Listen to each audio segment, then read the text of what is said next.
72वा जो प्रश्न दिलेला आहे, हा प्रश्न व्यवस्थित ओळखायला येत नाही, त्यामुळे आपण हा प्रश्न स्किप करत आहोत. कारण ही राशी म्हणजे इथं कोणती राशी आहे तीच ओळखू येत नाही.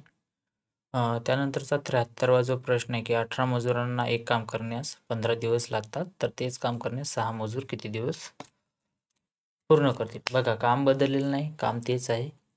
आणि आपल्याला माहिती आहे, की मजूर म्हणजे जे वर्क आहे, वर्क डन जे आहे, तर 18 मजूर जेवढं काम करतील, 15 दिवसात जेवढं काम करतील, त्याला इक्विव्हॅलंट म्हणजे त्याच्याबरोबर काय करतील, तर 6 मजूर तेच काम आहे. काम बदललं का? तर नाही. तर ते 1 दिवसात काम करतील असं मानतो आपण.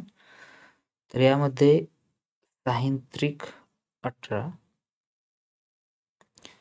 आणि 15×3=45. म्हणजे एक्स म्हणजेच काय?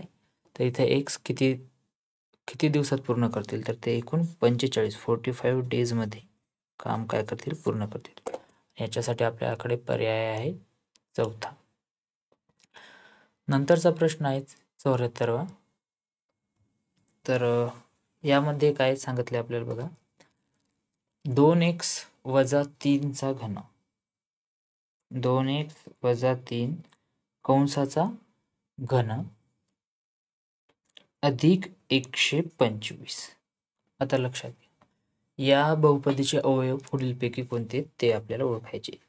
अब तुम्ही जर व्यवस्थित लक्ष जर दिलं तर बघा, इथं याला आपण 2x - 3 कंसाचा घन अधिक 125 म्हणजे 5 चा घन लिहू शकतो. म्हणजेच आपल्याला हे थोडक्यात a चा घन अधिक b चा घन या स्वरूपात मांडता येते. आणि a चा घन अधिक b चा घन बरोबर काय येते, तर a अधिक b दुसऱ्या कंसामध्ये a चा वर्ग वजा ab अधिक b चा वर्ग. तर हे आहे a अधिक b, a चा घन अधिक b चा घन याचे अवयव. तर इथे जर आपण कम्पेअर केलं तर a ची जी किंमत आहे तर ती येते 2x - 3 आणि b ची जी किंमत येते तर ती येते 5. ही किंमत खूप महत्त्वाची. मग ही किमती आपण याच्यामध्ये टाकू, तर म्हणजे आपल्याला याची किंमत निघेल. बरोबर, थोडक्यात. तर आपण याला सोडूयात. तर a ची किंमत किती आपल्याकडे? a ची किंमत आहे 2x - 3 अधिक b ची किंमत किती आहे, तर b ची किंमत आहे आपल्याकडे 5. त्यानंतर दुसऱ्या कंसामध्ये a चा वर्ग म्हणजे a चा वर्ग म्हणजे कशाचा, तर a ची किंमत किती आपल्याकडे 2x - 3.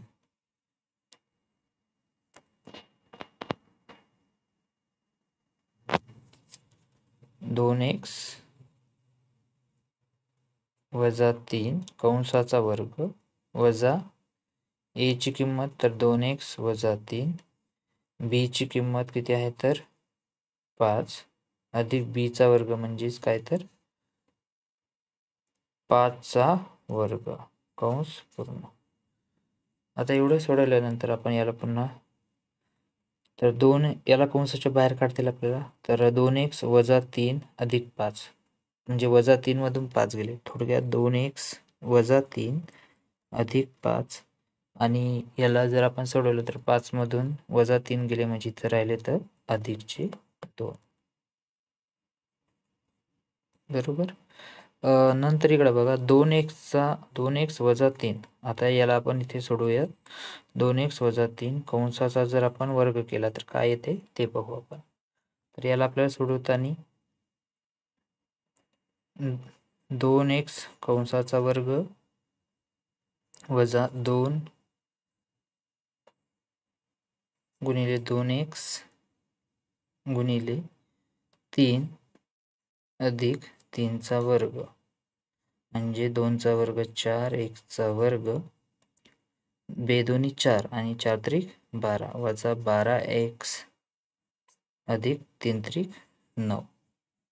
म्हणजे आपल्याला याच्या जागी ही किंमत लिहिता येईल. तर मी इथे ही किंमत लिहितो, 4x चा वर्ग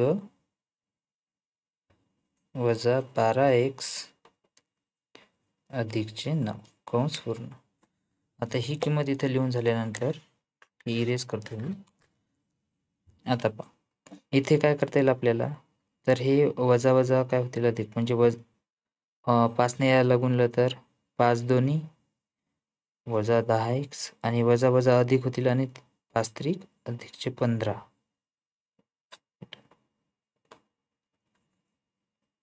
अधिकचे 15 आणि इथं 5चा वर्ग 25. पुन्हा याला सोडवलं, यामधून आपल्याला 2 कॉमन घेता येईल, म्हणजे x अधिक 1 राहील इथे. त्यानंतर इथे जे आहे ते याला आपण कंसाच्या बाहेर काढूयात. 4x वर्ग वजा 12x आणि वजा 10x इथे जवळ घेता येईल आपल्याला, अधिक 9 अधिक 15 अधिक 25. तर याला आपल्याला 2 कंसामध्ये x अधिक 1, तर याला लिहिता येईल आपल्याला 4x वर्ग, हे 12x आहेत, 12x आणि 10x म्हणजे वजा 22x, 9 15 आणि 25, 15 25 आणि 15 40, 40 आणि 9 49 अधिक 49. अशा प्रकारे आपल्याला याचे अवयव पाडता येईल. तर अशा प्रकारचा अवयव आपल्याला पर्याय क्रमांक 1 मध्येच दिसतोय बघा. काय दिसते, तर 2 कंसामध्ये x अधिक 1, दुसऱ्या कंसामध्ये 4x वर्ग वजा 22 अधिक 49. तर हा पहिलाच पर्याय काय असेल, आपलं हे उत्तर असेल. नंतर 75वा प्रश्न बघा. 75व्या प्रश्नामध्ये आपल्याला दिलंय 0.036 छेदामध्ये 0.6 गुणिले 2.35 छेदामध्ये 0.05 गुणिले 1/6. याला आपल्याला काय लिहिता येते, आता बघा दशांश चिन्हानंतर 1 2 3 म्हणजे 10चा वजा 3रा घात गुणिले इथे किती दशांश चिन्हानंतर 2 कर म्हणजे 10चा वजा 2रा घात गुणिले, आता काहीच नाही तर आपण सरळ सरळ लिहू, इथे किती आहेत 36 गुणिले इथे 235 गुणिले 1 छेदामध्ये इथं कितवं घर आहे दशांश चिन्हानंतर उजवीकडे किती घर आहेत 1, तर 10चा वजा पहिला घात गुणिले इथे किती घर आहेत 2, 10चा वजा 2रा घात गुणिले इथे किती आहेत 6, इथे किती आहेत 5, इथे किती आहेत 6. आता जे जे कट करता येईल ते कट करू.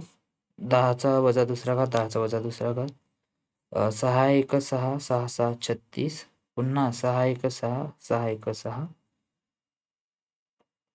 तर आपल्याकडे आलं 10चा वजा 3रा घात गुणिले इथं काहीच नाही उरलं, हा 1 1, इथे काहीच नाही, इथे 235 छेदामध्ये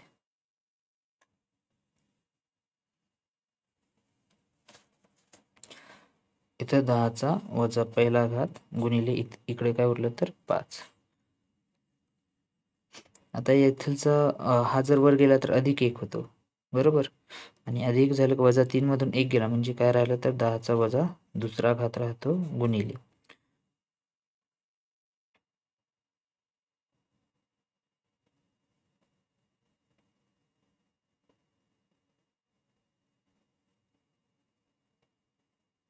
तर बघा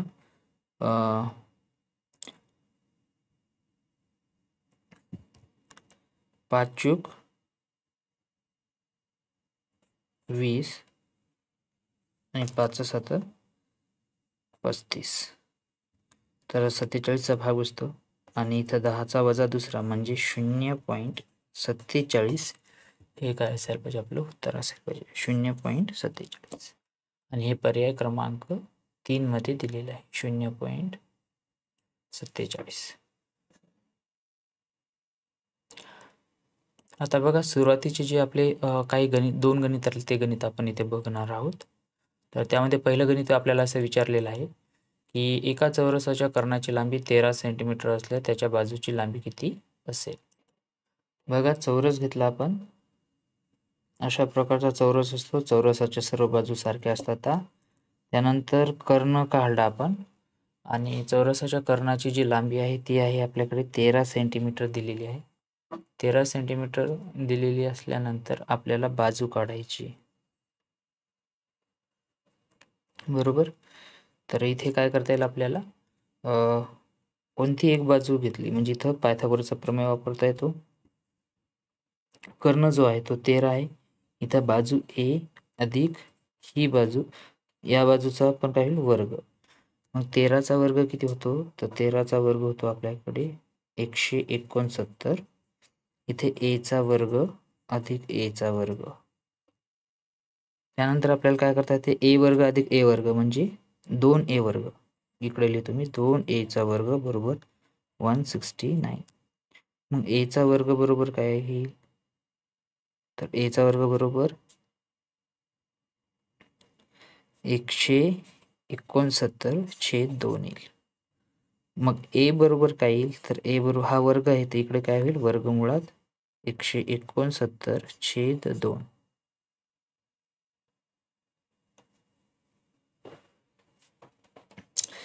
तर मग याला काय सोडवता येते आपल्याला, तर याला सेपरेट करू.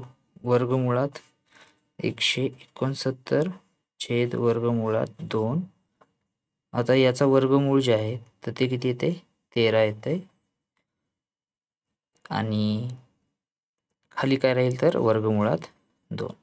आता या 13ला काय लिहिता येते, तर 6.5 गुणिले 2 लिहिता येते. आणि छेदामध्ये काय येईल, वर्गमुळात 2. आता बघा ए बरोबर काय लिहिता येईल आपल्याला, ए बरोबर लिहिता येईल आपल्याला, हे जे 2 आहेत या 2ला काय लिहिता येईल, तर वर्गमुळात 2 गुणिले वर्गमुळात 2, बरोबर. म्हणजे याचा जर वर्ग केला, वर्गमुळात 2चा वर्ग केला तर हे वर्गमूळ आणि वर्ग कॅन्सल होईल, उत्तर पुन्हा 2 येईल, बरोबर. म्हणजे याला आपण या स्वरूपात मांडू शकतो.